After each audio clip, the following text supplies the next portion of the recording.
Hello everybody, welcome to my channel, The Familia La Rose. I want to say hello and I just want to talk about today a little bit about polycystic ovaries and my fertility and my journey of how I went through about that as a teenager up until now.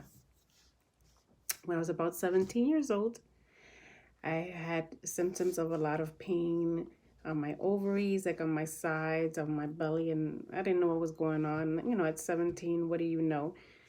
I thought it was maybe had to do with my menstrual or something of that sort. So, I just held on to the pain and really didn't say much about it until, it would get very, very strong pains. So, I finally decided to go to the doctor. And once I went to the doctor and they sent me for ultrasound, along with the other symptoms that I was having was not having my menstrual period every month. It would be months before I can get a period. It could be every other month, 2 months, 3 months, even up to 6 months that I didn't have a period because of the polycystic ovaries. So I went to the doctor and with that symptom, along with the pains I was having, they sent me to do an ultrasound and they detected and diagnosed me with the polycystic ovaries. They also told me at that age that I would probably have, a little bit of a fertility issues that, some women that had that uh, have troubles or issues getting pregnant. At that age, I was 17, as I said, so I really didn't think much about it. I wasn't interested in having any babies anytime soon at the age of 17, so I didn't really care or even gave it any too much thought about the whole fertility issue. In my mind, I just said, well, we'll deal with it when we get there. So, you know, I continued on, they did tell me if I got on birth control pills, it would help with, getting my period every month and things like that.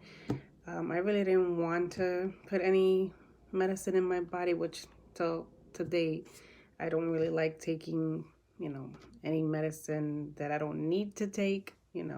Here, if I have any pain or headaches, I'll do a leave or Naproxen sodium, but I'm not a person to run to go take medicines. I prefer to kind of, if I can, you know, go through it without medication, I would. Obviously, as a woman, cramps and things like that, I kind of manage with pain here and there, but I try not to overdo it either. But, I did suffer from a lot of cramps during my menstrual period as a young girl. I got my period at 12.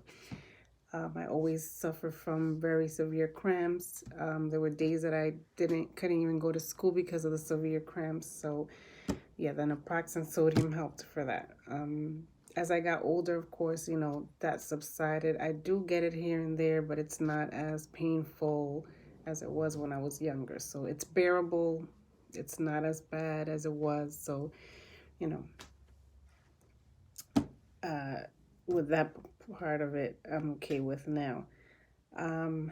So that was my whole diagnosis with polycystic ovaries. As I got older,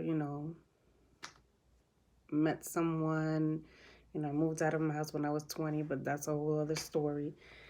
Um, I was with my first child's father. We lived together for several years. And I did not use any protection. No, I wasn't on birth control while we were living together or anything like that. And I never got pregnant. So at that point, obviously, as you're within a relationship and you're with someone, you have those ideas and those dreams of one day becoming a mother. And I did want to become a mother. And I always said, and I always prayed, I said, God, please give me at least one child. I'll be happy even if it's one child. Even if it's, I wanted two or three like everybody else. But I said, even if you give me one child, I'll be happy, And I always vowed that, I would go to obtain help, medical help, in order to get pregnant and stuff. But I always vowed I would never go past like oral medication. I was not planning to do the whole hormonal shots and in vitro fertilization and all that other stuff. I said, I'll go to the doctor, I'll see what they say. If it's something that's simple, I'll try it. But if it doesn't work out, in my mind, I already trained myself. I am not gonna go and put all these hormones and things in my body. If it's meant to be, it's meant to be. Whatever happens, happens. So that's how I trained myself. Did it get a little depressing at times? Yes, it did. I always thought about it. I saw other women with babies, and I had friends that had babies. And of course, you kind of sit back and you're like, why can't I have one as well too? Why is it so easily for other women to get pregnant, even women that don't even deserve to have babies and don't take care of them at all? Why can't I have at least one? So, it does get a little depressing. If you let it get to you, it will be depressing. It'll get to you bad. Like, you can get depressed and your whole focus is on just that, getting pregnant, which that's not good for your body. Also, the more pressure you put on your body, it's more likely that you won't get pregnant, because you have to kind of relax and let your body just be. So I trained myself. I literally trained myself, my thoughts, my mind. I said, you know what, whatever happens, happens. If it doesn't happen, then I have to deal with it then. But for whatever reason, I felt positive about it. I said, you know what, I know God is going to grant me at least one baby, to be a mom, at least to one. So I took it out of my head. I didn't worry too much about it. Once I went to the doctor, I remember going to the doctor. It was to Our Lady of Mercy in the Bronx, because I am born and raised in New York. I'm no longer there right now, but that's where I went to see someone there. I forgot the doctor's name. Very good doctor. He was recommended to me by someone else that went to him. So I went there, and he so we went and ran tests and blood tests and more ultrasounds to see if my ovaries were okay, this and that, whatever, and the third. My cervix, all of that. And then he recommended for me to do the clomid, because obviously what they do is they'll ask you, how long have you been trying to get pregnant? Because also you're not going to tell them, oh, I've been trying for 3 months and nothing has happened. So at that time, they want you to at least try, I think it was maybe a year. I don't know if now it's 6 months, but I was with my baby daddy for over a year, for several years, and I never got pregnant. So I mentioned that. So he was like, okay, so there is an issue, there's a problem. And I told her about the polycystic ovaries. They checked the ovaries. That's why I sent me to do the ultrasound, just to make sure the ovaries were okay, there was no blockage, all of that. I went, I still had the polycystic ovaries. I had little cysts around the ovaries and things like that. So what he did was he made me get on medication, which I would have to look it up later on, but I forgot what the name of it is. You take it for 10 days, and that'll make you get a period. And then you'll start your clomid medication. So he gave me 3 treatments. It's 3. So the first treatment, if it doesn't work that month, then you can take the next treatment. So I didn't have to continuously go to the doctor to get this clomid. It was by prescription. They're pills. So I tried it the first month. It didn't work. At the pregnancy test, it was negative, and I got a period.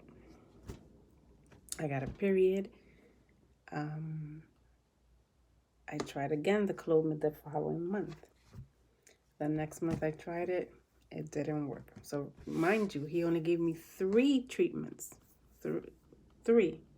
It was refills. So the first month didn't work, the second month didn't work. The third month, we did it the same way. Oh, and by the way, baby daddy did get tested, his sperm, to make sure that he was okay, because they check both. They're not just gonna check you, and because he could have been the problem as well. He was fine. His sperm was fine, whatever. Um, so the third month I tried it, and one morning before I went to work, because I used to get up at like at 5:30 in the morning to get to work because I worked in the city. I had bought a pregnancy test the day prior, but I wanted to do it in the morning because they said the fresh morning is the best urine to use to detect the HCG levels, which is a hormone, pregnancy hormone.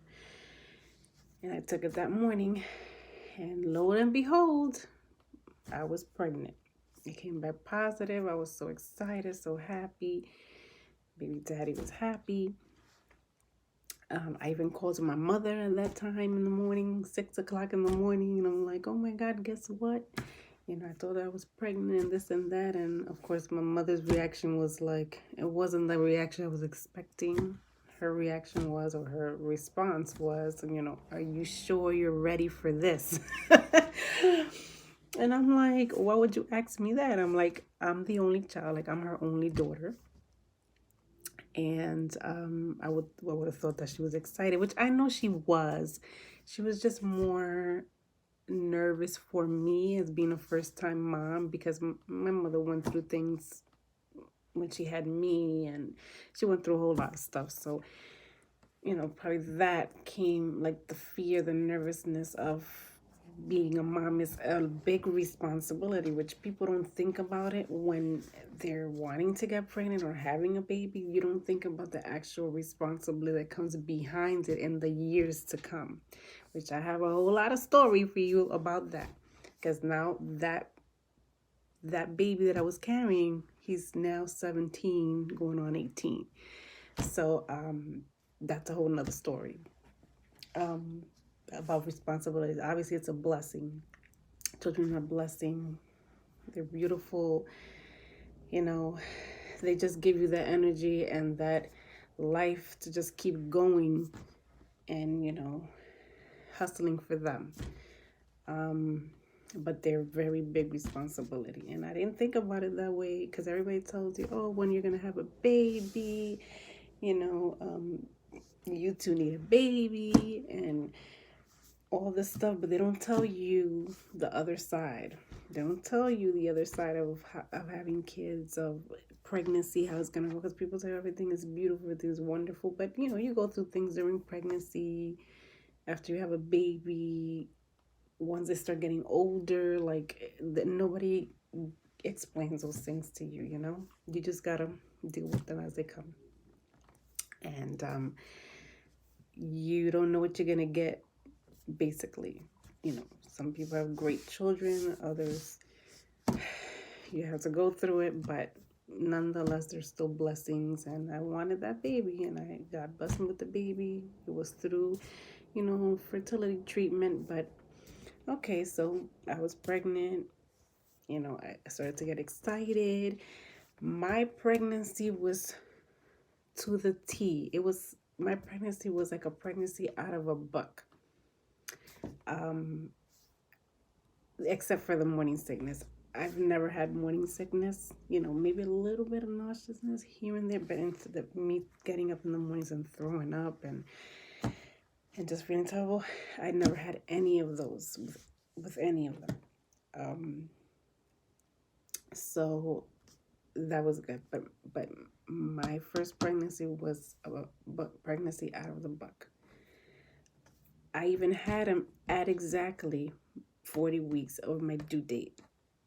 They gave me a due date, which was in October of 2002, and I had him that same exact day on my due date. So it was a pregnancy to the book. He grew very well. Everything was normal. I didn't have any issues. I went back to, obviously after my home pregnancy test, I made an appointment. I think I made an appointment. I don't even remember because it was so long ago, almost 18 years ago. I don't know if I made an appointment or just went to walk in and took the pregnancy. I don't remember, but I went. Yes, you're pregnant. Did the blood test and everything. It was fine. We were excited. I was working at the time, so I was still working, going to work.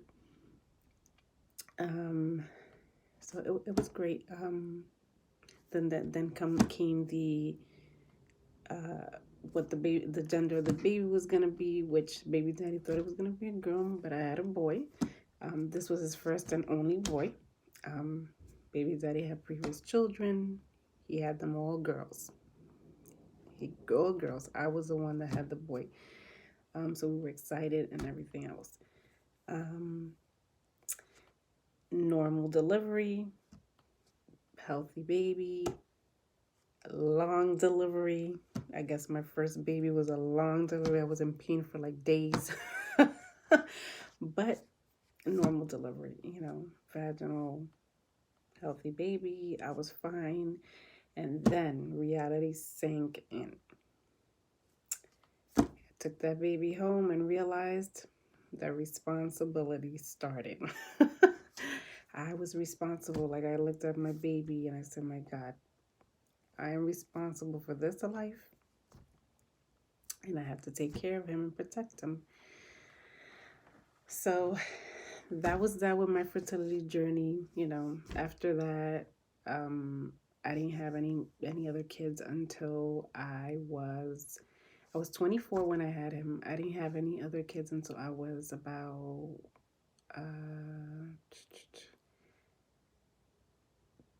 30, I'm gonna say. About 30, 31, something like that. My son was 7. He was about 7 years old. Yes, he was 7.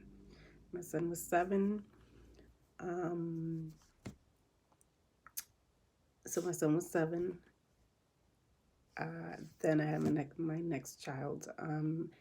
But just to let you know, guys, the whole point of this whole story that I'm telling you about is, yes, polycystic ovaries are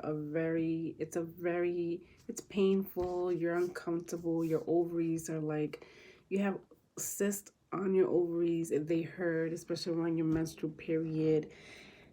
So sometimes, most of the time, you'll skip periods. It could be a month, 2, 3 months, 6 months. There's women that haven't had a period for a long time, So it makes it hard and more difficult for you to conceive because you're not ovulating. You don't know when you're going to ovulate. So it's like, and there's been women that have gotten pregnant and they don't even know that they're pregnant because they think that they just skipping periods because of the polycystic ovaries.